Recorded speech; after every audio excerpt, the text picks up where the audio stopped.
नमस्कार दोस्तों, स्वागत है आपका अपने चैनल एग्ज़ाम टिप्स पर। आज का जो हमारा टॉपिक है वो केवीएस इंटरव्यू के लिए काफ़ी इम्पॉर्टेंट है। इसके साथ साथ जो विशेष शिक्षा से संबंधित अन्य एग्ज़ाम हैं उनके लिए भी काफ़ी इम्पॉर्टेंट है, क्योंकि जो आज का हमारा टॉपिक है वो योजनाओं से संबंधित है। यानी जो आज का हमारा टॉपिक है वो दिव्यांगजन के सशक्तिकरण और कल्याण के लिए भारत सरकार द्वारा चलाई गई महत्वपूर्ण योजनाओं से संबंधित है। इसी वीडियो से केवीएस इंटरव्यू में सीधे 2 से 3 प्रश्न आपको मिलने वाले हैं। तो आइए हम उसके बारे में डिटेल से पढ़ते हैं और उस पर चर्चा करते हैं। तो हम योजनाओं पर चलने से पहले हम एक इम्पॉर्टेंट पॉइंट्स के बारे में पढ़ लेते हैं कि यूडीआईडी कार्ड क्या है, क्योंकि ये जानना सबसे ज़्यादा ज़रूरी है। अगर आपको इसकी जानकारी विस्तार में चाहिए तो इसके लिए एक स्पेशल सेपरेट वीडियो चैनल पर अपलोड है। और जो भी भाई चैनल पर पहली बार आए हैं वो लोग चैनल को ज़रूर सब्सक्राइब कर लें, क्योंकि यहाँ पर विशेष शिक्षा से संबंधित हर प्रकार की वीडियो आपको मिलने वाली है और बहुत सारी वीडियो चैनल पर ऑलरेडी अपलोड है, आप उन्हें भी देख सकते हैं। तो आइए हम समझते हैं कि यूडीआईडी कार्ड क्या है। तो अगर इसके हम फुल फॉर्म की बात करें तो यूनिक डिसेबिलिटी आईडी, यह दिव्यांगजनों के लिए एक राष्ट्रीय डेटाबेस बनाने और उन्हें एक साझा पहचान पत्र प्रदान करने की पहल है। अगर लाभ की बात करें तो इसके माध्यम से दिव्यांगजनों को सरकारी योजनाओं का लाभ लेने के लिए अलग अलग प्रमाण पत्र ले जाने की आवश्यकता नहीं होती, यानी इसीलिए इसका नाम है यूनिक डिसेबिलिटी आईडी। तो इसे याद रखेंगे और ये काफ़ी इम्पॉर्टेंट है। हम अगर अगले की बात करें तो वो है सुगम्य भारत अभियान का मुख्य उद्देश्य क्या है। तो इस अभियान का उद्देश्य सार्वजनिक भवनों, परिवहन व्यवस्था जैसे रेलवे, बस और सूचना प्रौद्योगिकी को दिव्यांगजनों के लिए बाधा रहित और सुगम्य बनाना है। हम जो अगला इम्पोर्टेंट प्रश्न पढ़ने वाले हैं ये केवीएस इंटरव्यू में पूछे जाने वाला सबसे महत्वपूर्ण प्रश्न बनने वाला है। मैं ये बात क्यों कह रहा हूँ, आप लोगों को इसके आंसर के बाद पता चलने वाला है। अगर हम इस योजना का बात करें तो इसका नाम है ADIP योजना। किस लिए है, यानी जो ADIP योजना है वो किस लिए है। तो अगर हम इसके फुल फॉर्म की बात करें तो assistant to disabled person for purchase filtering of aids and applications ADIP योजना के तहत पात्र दिव्यांगजनों को सहायक उपकरण जैसे व्हीलचेयर, सुनने की मशीन, कृत्रिम अंग मुफ्त या रियायती दरों पर प्रदान किए जाते हैं। इसलिए ये योजना जो है काफ़ी इम्पॉर्टेंट बन जाती है। अगर इसको हम शॉर्ट फॉर्म में समझना चाहें कि ADIP योजना क्या है, तो इसके अंतर्गत जो दिव्यांग व्यक्ति हैं या जो दिव्यांग लोग हैं उनको सहायक उपकरण मुफ्त और रियायती दरों पर उपलब्ध कराए जाते हैं। इसलिए ये योजना काफ़ी इम्पॉर्टेंट है। हम अगली अगर योजना के बारे में बात करें तो उस योजना का नाम है निरामय स्वास्थ्य बीमा योजना। किसके लिए है, तो यह नेशनल ट्रस्ट द्वारा संचालित योजना है। इसको भी याद रखेंगे कि अगर पूछा जाए निरामय स्वास्थ्य बीमा योजना किसके द्वारा संचालित है तो वो नेशनल ट्रस्ट के द्वारा संचालित है, जो मुख्य रूप से ऑटिज्म, सेरेब्रल पॉलिसी, मानसिक मंदता और बहुदिव्यांगता वाले व्यक्तियों के लिए 1 लाख तक का स्वास्थ्य बीमा कवर प्रदान करती है। तो इसलिए ये जो बीमा योजना है वो काफ़ी इम्पॉर्टेंट है। और इससे संबंधित हमने जो है कई सारे प्रश्न टेलीग्राम चैनल पर करवाए हैं। अगर आपने अभी तक टेलीग्राम चैनल को नहीं ज्वाइन किया है तो ज़रूर ज्वाइन कर ले, क्योंकि वहाँ पर काफ़ी इम्पॉर्टेंट क्वेश्चन आपको मिलते हैं, क्योंकि एक एक क्वेश्चन यहाँ पर नहीं करवाया जा सकता है। इसलिए जो इम्पॉर्टेंट क्वेश्चन होते हैं उनको टेलीग्राम चैनल पर प्रोवाइड करा दिया जाता है। तो आप लोग भी टेलीग्राम चैनल को ज़रूर ज्वाइन कर लें। हमारा अगली योजना है दीनदयाल पुनर्वास योजना का कार्य क्या है। तो इस योजना के तहत उन गैर सरकारी संगठनों यानी जिसे NGO कहते हैं को वित्तीय सहायता दी जाती है जो दिव्यांग बच्चों के लिए विशेष स्कूल, व्यावसायिक प्रशिक्षण केंद्र और पुनर्वास सुविधाएं प्रदान करते हैं। तो अगर हम बात करें कि दीनदयाल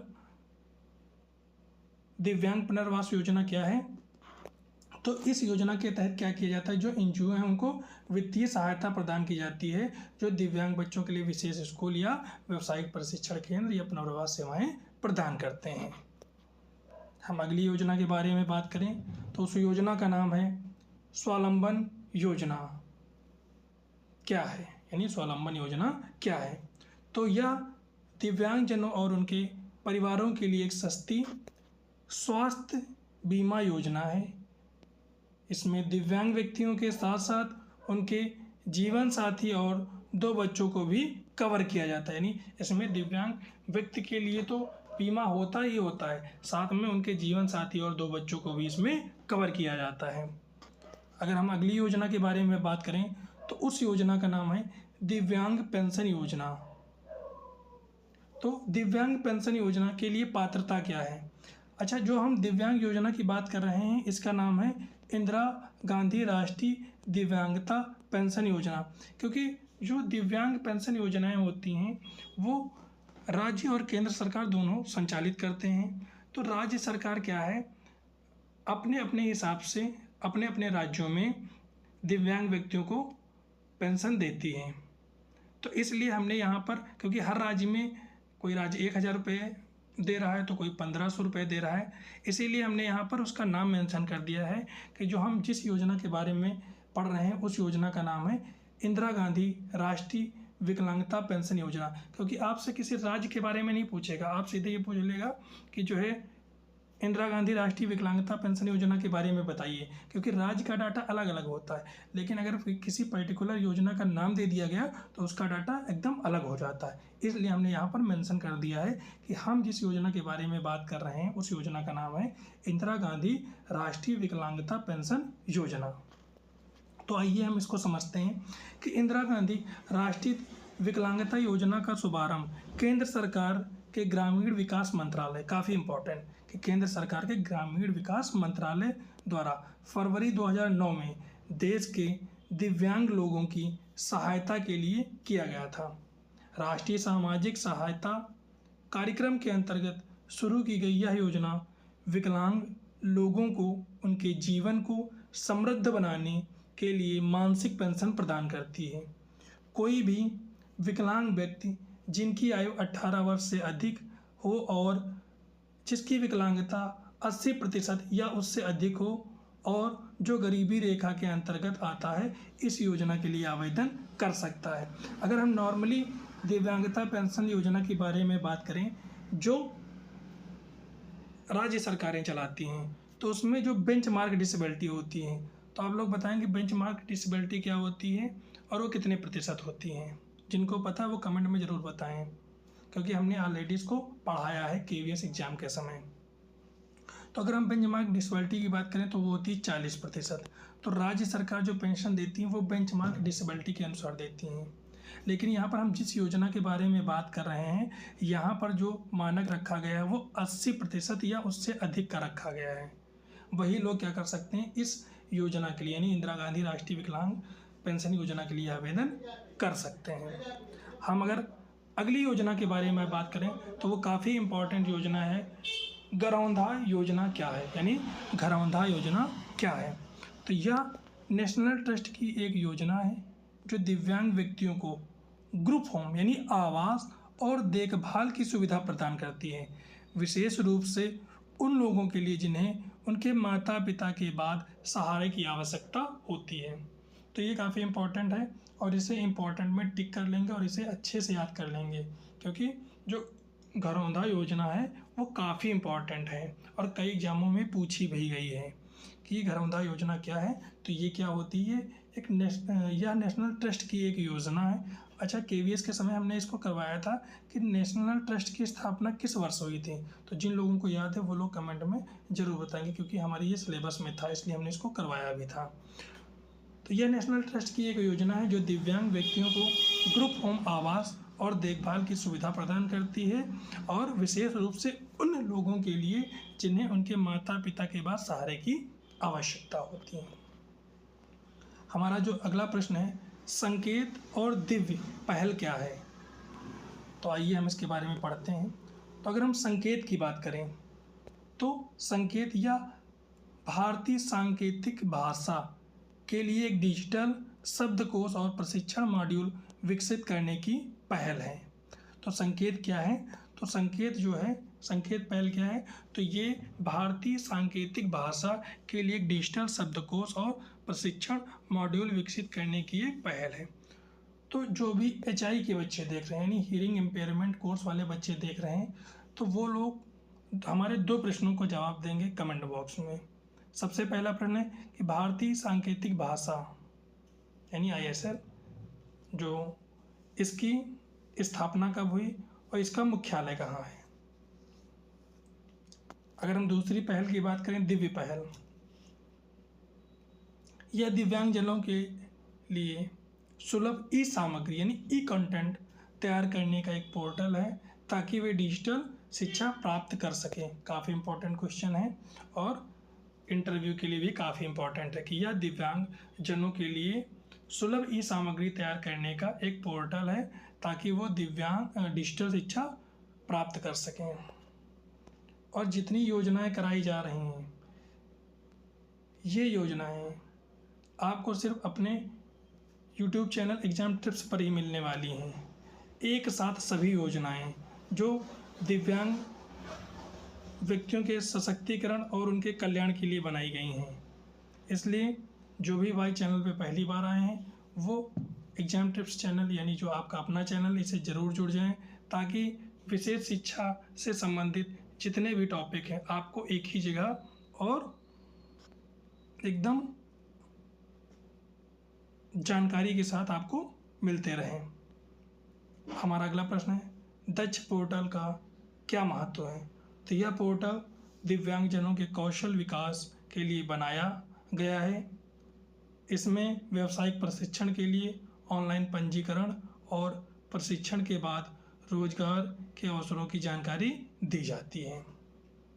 हमारा अगला प्रश्न है कि समर्थ योजना क्या है? तो यह नेशनल ट्रस्ट की एक योजना है जो दिव्यांग व्यक्तियों को राहत देखभाल प्रदान करती है। इसमें उन दिव्यांगजनों को अल्पकालिक और दीर्घकालिक आश्रय दिया जाता है जिनके परिवार उनकी देखभाल करने में अस्थायी रूप से असमर्थ होते हैं। तो ये काफ़ी इम्पोर्टेंट योजना है, इसको भी आप याद कर लेंगे। अगले हम कुछ प्रश्न पढ़ने वाले हैं जो लीगल एंड इंस्टीट्यूट फ्रेमवर्क यानी कानूनी और संस्थागत ढांचे से संबंधित हैं। अभी हमने आप लोगों से ऊपर एक प्रश्न पूछा था कि नेशनल ट्रस्ट की स्थापना किस वर्ष की गई थी, तो आइए हम उसी के बारे में चर्चा कर लेते हैं कि नेशनल ट्रस्ट एक्ट 1999 क्या है। तो यह अधिनियम विशेष रूप से 4 प्रकार की दिव्यांगताओं के लिए बनाया गया है। जो लोग टेलीग्राम से जुड़े हैं वो उन लोगों को पता होगा, ये क्वेश्चन आप लोगों को क्विज के फॉर्म में टेलीग्राम पे करवाया गया था और वहाँ पर आप लोगों को नोट्स भी दिए गए थे। तो यह अधिनियम विशेष रूप से 4 प्रकार की दिव्यांगताओं के लिए बनाया गया है। कौन कौन सी दिव्यांगताएं आती हैं? तो ऑटिज्म, सेरिब्रल पॉलिसी, मानसिक मंदता और बहु दिव्यांगता। इसका उद्देश्य इन व्यक्तियों को कानूनी अभिभावक प्रदान करना और उनके कल्याण के लिए काम करना। तो आपसे ये पूछा जा सकता है कि नेशनल ट्रस्ट एक्ट में कितने प्रकार की दिव्यांगताओं को रखा गया है? तो यहाँ पर 4 प्रकार की, कौन कौन सी? ऑटिज्म, सेरिब्रल पॉलिसी, मानसिक मंदता और बहु दिव्यांगता को रखा गया है। तो आपसे सीधे ये प्रश्न पूछा जा सकता है और पूछा भी गया है। अगला प्रश्न है कि आपसे पूछा जा सकता है कि भारतीय पुनर्वास परिषद यानी RCA की क्या भूमिका होती है? तो आप उसे कैसे बताएंगे? तो जो RCA होता है यानी रिहेबिलिटेशन काउंसिल ऑफ इंडिया का मुख्य कार्य दिव्यांगता के क्षेत्र में काम करने वाले पेशेवरों जैसे विशेष शिक्षक, पुनर्वास, मनोवैज्ञानिक के प्रशिक्षण, पाठ्यक्रमों को विनियमित करना और उनका मानकीकरण करना है। यह पेशेवरों के लिए एक केंद्रीय रजिस्टर CRR भी बनाए रखता है। अगर हम अगले प्रश्न की बात करें कि skill council for person with disability का क्या कार्य है, तो यह दिव्यांगजनों को उनकी क्षमता के अनुसार व्यावसायिक प्रशिक्षण, वोकेशनल ट्रेनिंग देती है ताकि उन्हें मुख्य धारा के रोजगार से जोड़ा जा सके। अब जो हमारा अगला टॉपिक है वो है शिक्षा और रोजगार से संबंधित योजनाओं के बारे में। तो जो हमारा पहला है नेशनल ओवरसीज स्कॉलरशिप, ये कब दी जाती है? विदेश में मास्टर डिग्री या पीएचडी करने के लिए वित्तीय सहायता प्रदान करती है। अगली स्कीम है NHFDC लोन स्कीम, तो स्वयं का व्यवसाय शुरू करने के लिए दिव्यांगजनों को बहुत कम ब्याज दर पर ऋण, तो काफ़ी इंपॉर्टेंट स्कीम है, इसे भी आप लोग याद कर लेंगे। अगर हम रिजर्वेशन की बात करें, दिव्यांग व्यक्तियों को कितने प्रतिशत रिजर्वेशन दिया जाता है, तो सरकारी नौकरियों के लिए दिव्यांगजनों के लिए 4% और उच्च शिक्षण संस्थानों में 5% आरक्षण का प्रावधान किया गया है। अब हम जो टॉपिक हमारा वो है महत्वपूर्ण तथ्य यानी क्विक फैक्ट्स ऑफ इंटरव्यूज़, यानी इंटरव्यू के लिए हम कुछ महत्वपूर्ण प्रश्नों को पढ़ने वाले हैं। तो हमारा पहला प्रश्न है विश्व दिव्यांग दिवस, तो ये प्रत्येक वर्ष 3 दिसंबर को मनाया जाता है। तो विश्व दिव्यांग दिवस कब मनाया जाता है? वो 3 दिसंबर को मनाया जाता है। भारतीय सांकेतिक भाषा केंद्र, अभी हमने ऊपर इसका एक प्रश्न भी पूछा था, तो जिसका शॉर्ट फॉर्म है ISLRTC, नई दिल्ली सांकेतिक भाषा के अनुसंधान और प्रशिक्षण का मुख्य केंद्र है। सुगम पुस्तकालय, तो दिव्यांगजनों विशेषकर दृष्टिबाधित के लिए ऑनलाइन डिजिटल लाइब्रेरी। अगर हम अगले टॉपिक की बात करें तो अगला हमारा टॉपिक है दिव्यांगता का प्रतिशत, तो सरकारी